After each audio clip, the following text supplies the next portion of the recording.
નમસ્કાર, હું કીર્તિ જગતાપ સ્વાગત કરું છું આપનું પબ્લિક ઇન્ડિયન ન્યૂઝમાં. જાણીએ આજના સમાચાર. જૈન તીર્થ ખાતે શિક્ષણ મંત્રી શ્રીની પ્રેરક ઉપસ્થિતિ.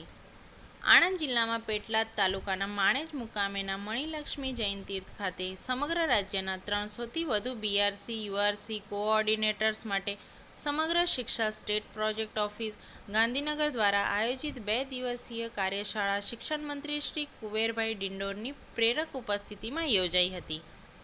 કાર્યશાળાના અધ્યક્ષપદેથી શિક્ષણ મંત્રી શ્રી કુબેરભાઈ ડિંડોર દ્વારા જણાવ્યું કે પ્રધાનમંત્રી શ્રી નરેન્દ્રભાઈ મોદીના વિકસિત ભારત 2047ના સ્વપ્નને સાકાર કરવા માટે સરસ્વતીના ઉપાસક એવા શિક્ષકોને આહ્વાન કર્યું હતું.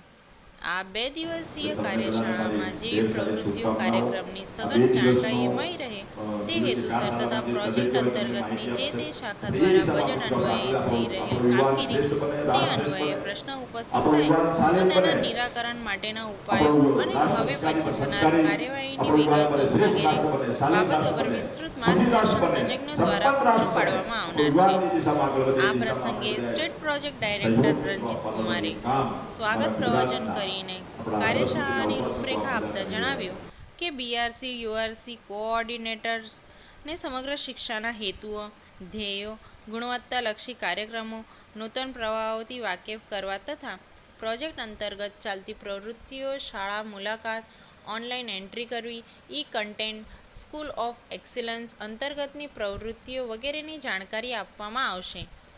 આ પ્રસંગે additional state project director Shri M N. Patel, Samagra Shiksha નાણાં નિયંત્રક શ્રી બિંદુબેન કોડિયાતર, જિલ્લા પ્રાથમિક શિક્ષણ અધિકારી શ્રી અર્ચનાબેન પ્રજાપતિ, જિલ્લા શિક્ષણાધિકારી કામિનીબેન ત્રિવેદી સહિત સમગ્ર રાજ્યમાંથી બીઆરસી તથા યુઆરસી કોઓર્ડિનેટર્સ ઉપસ્થિત રહ્યા હતા.